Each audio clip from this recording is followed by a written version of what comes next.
You are the fastest thing alive. Not metaphorically, not exaggerated for dramatic effect. Literally, you move at the speed of light. You are light. Every molecule in your body can dissolve into pure golden radiance, cross 300 meters in the time it takes someone to blink, and reassemble on the other side holding a cup of tea without spilling a drop. And yet, you're somehow always late. Not to battle, never to battle, but late to everything that actually matters. The moment before you raise your hand to someone you once cared about, the second before an order forces you to become the worst version of yourself, the heartbeat just after you realize you've gone too far to stop. Light speed, it turns out, gets you everywhere fast. Everywhere except out. Your name is Borsalino. The world calls you Kizaru. Fleet Admiral Sakazuki calls you an asset. And somewhere beneath all of that, beneath the unhurried drawl and the sleepy eyes and the lazy smile, there's a man who joined the Marines at 26 with a very simple idea: that order was better than chaos and that someone had to hold the line. That man is still in here somewhere. He just hasn't checked in for a while. This is what nobody tells you about being the most powerful Marine Admiral alive. Not what it feels like to be unstoppable, but what it costs to keep moving forward when you're not sure the direction is right. And what happens when the thing you're ordered to destroy turns out to be the one thing you were always trying to protect. You weren't born powerful. Let's get that straight immediately. Borsalino, young Borsalino, not yet Kizaru, not yet anything. Grew up in a world run by the strong. That's not a metaphor for resilience. It's just the plain architecture of the Grand Line. Strength decided everything. Rank, respect, survival. The Marines offered a version of that architecture where the strong were at least nominally pointed toward protecting the weak rather than eating them alive. That distinction mattered to Borsalino, even if he could never quite explain why in words that didn't sound embarrassingly earnest. At 26, Borsalino walked into Marine headquarters and met a peer named Sakazuki, who burned with a righteous fury so concentrated it could melt steel. Two men standing at the same entry rank, pointed at the same career. You'd be hard-pressed to find two approaches to justice that diverged more completely from the exact same starting point. Sakazuki decided the world needed to be cauterized. Borsalino decided the world was complicated, and that perhaps the best response to that complexity was to never appear too concerned about it. That became the mask. The slow drawl, the vague, drifting questions. The way Borsalino would arrive at a battlefield the way most people arrive at a Sunday market. Unhurried, mildly curious, not especially invested in what he found there, except he was always invested. That was the trick nobody quite figured out.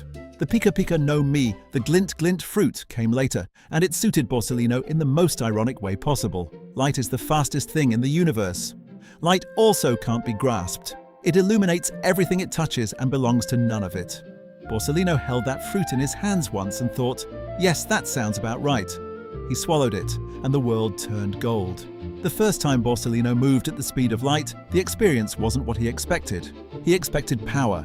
He expected the clean mechanical satisfaction of an engine firing at full capacity. What he actually felt was absence. The world simply ceased to exist for a fraction of a second, and then he was somewhere else, and everything between the 2 points had been skipped entirely. Not traveled, skipped, like ripping a page from the middle of a book. Borsalino stood on the other side of the training yard and thought, slowly and carefully, I could do anything I want now, anything at all. He scratched the back of his head. He went and filed his paperwork. Here's a thing most people never know about Kizaru. He trained a boy. The boy's name was Sentomaru.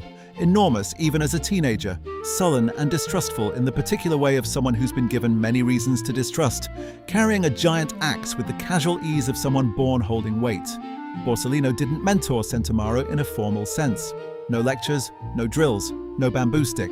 What Borsalino did was show up, consistently, in the same unhurried way that Borsalino showed up to everything. Slouching into rooms, asking questions that sounded lazy but weren't, noticing details that other people walked past because they were moving too fast to see them.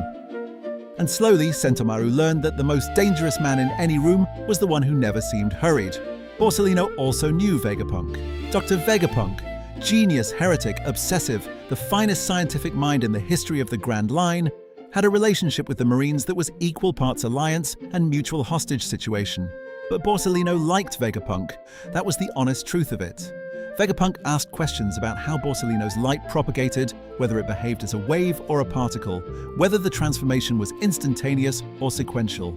These were the only conversations where Borsalino ever felt something close to genuinely seen. Not as an asset, not as a rank, not as a weapon, but as a phenomenon worth understanding for its own sake. As a person, not a function.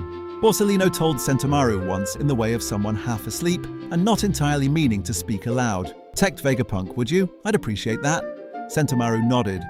Borsalino had no way of knowing he'd just issued an order that would one day be aimed directly back at himself. By the time the world starts calling Borsalino Kizaru, the mask and the man have been living together so long that even Borsalino isn't sure where one ends and the other begins. Admiral Kizaru arrives at the Sabaody archipelago like a weather event, drifting in on a marine vessel, hands in his pockets, golden light already leaking from between his fingers. The pirates of the worst generation are there. Names that will later shake the world to its foundations: Trafalgar Law, Jewelry Bonnie, Basil Hawkins, Eustace Kidd. Young, reckless, dangerous, certain. Kizaru looks at them the way you look at a tide coming in. Not with alarm, just with the recognition that this is how the world moves. He moves faster. There's something Kizaru's learned across decades of operating at this level of power. The worst part is never the fight itself. The fight is simple. Light bends, strikes, reflects. Bodies fall. The math isn't complicated. The worst part is the moment just before the fight, when everything's still reversible. When Kizaru could theoretically slow down, ask a different question, make a different call. That window is always exactly as wide as a single breath. And then it closes. At Sabaody, Kizaru watches a young man named Monkey D. Luffy throw himself forward with the full-body belief of someone who's never yet learned that wanting something badly enough doesn't mean you survive it. Kizaru fires light through the air with all the emotional investment of someone adjusting a lamp. Luffy falls. Kizaru keeps walking. Later, much later, in the quiet of a marine vessel heading back to headquarters, Borsalino sits in his cabin and stares at nothing in particular. He thinks about Sentomaru, who was on the archipelago, who's still protecting Vegapunk, who nods at Borsalino like a man keeping a promise. "I'm doing my job," Borsalino thinks. It's a sentence that used to feel like a destination. Lately, it feels like a door locked from the outside. Here's the thing about light that Vegapunk once told Borsalino in a laboratory that smelled like ozone and ambition. Light always travels in a straight line. Always. It has no choice. You can bounce it, bend it around gravity wells, refract it through glass, but at each individual moment, in each individual medium, light moves straight. It can't course correct mid-flight. By the time it knows what it's heading toward, it's already there. Borsalino thought about that observation for 17 years. When the order comes to go to Egghead, to take a fleet, to execute Vegapunk, to scrub every trace of what Vegapunk knew about the Void Century, Borsalino feels the sentence arrive in his body the way light arrives, instantly, completely, with no transition between before and after. He reports to Fleet Admiral Sakazuki. He says, "Oh my, that sounds like a lot of work." Sakazuki stares at Borsalino with the expression of a man who's spent decades not quite being able to confirm what he suspects. Borsalino goes to Egghead, on the shore of Egghead, standing between the marine fleet and the island like a mountain that chose its position deliberately. Sentomaru is waiting, axe across his shoulders, feet planted, eyes that say, "I remember what you told me. I kept the promise. I know you're going to make me pay for that now." Borsalino and Sentomaru look at each other across the water. The moment lasts exactly as long as a single breath. Then Kizaru moves. Later there will be tears on Borsalino's face. Not performed, not strategic, just actual tears. Quiet and inconvenient, leaking from the corners of eyes that have seen too much to pretend surprise at their own grief. Because Sentomaru didn't just stand there to buy time. Sentomaru stood there because someone taught him that some things were worth standing in front of. Borsalino taught him that. Inside Egghead, Vegapunk looks at Borsalino with something that's not accusation and not forgiveness, but some complicated third thing that exists between people who've known each other long enough to understand the shape of each other's compromises. Borsalino raises a hand glowing with collected light. Vegapunk says, "Is this really what you wanted, Borsalino?" And Borsalino, Kizaru, says nothing, because the only honest answer is it stopped being about what Borsalino wanted a very long time ago. Sometime between Sabaody and Marineford and every mission since, Borsalino accepted the shape of his cage so completely that he forgot it was a cage. He became the light he ate, moving in a straight line, every single time, no matter what was in the way, because that's what light does. The tragedy isn't that Borsalino is evil. The tragedy is simpler and more painful than that.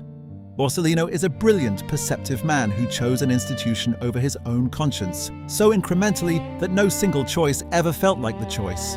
And now the ledger is full, and the debt is enormous, and the house mother who holds the account book wears the face of Fleet Admiral Sakazuki. After everything on Egghead, the world reports that a monster came to destroy Vegapunk. The monster wore a Marine Admiral's coat and smiled like nothing mattered. But somewhere underneath that gold-lit silhouette, there's still a 26-year-old named Borsalino who had a genuinely simple idea, that someone had to hold the line. That order was better than chaos, that if the strong were going to define the world anyway, he might as well be one of them, and at least try to aim it somewhere useful. That man made one critical miscalculation. He believed the institution he served was aimed the same direction he was. By the time Borsalino understood it wasn't, he'd become too essential to the machine to walk away. And the machine knew it.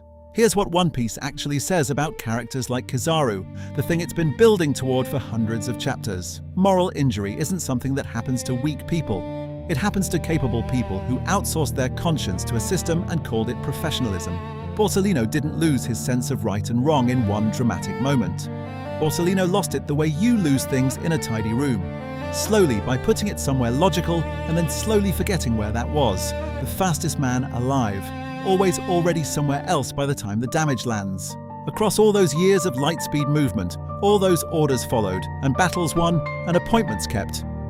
You'd like to think there's still something of that young man who filed his paperwork and thought, quietly and to himself, I could do anything I want now, anything at all. Maybe there is. Maybe the line between Borsalino and Kizaru hasn't closed completely. Maybe that's exactly what the final saga is about. If this hit you differently than you expected, drop a comment with the moment that landed hardest. There are a lot more characters in this world worth living as. Subscribe, because we're just getting started.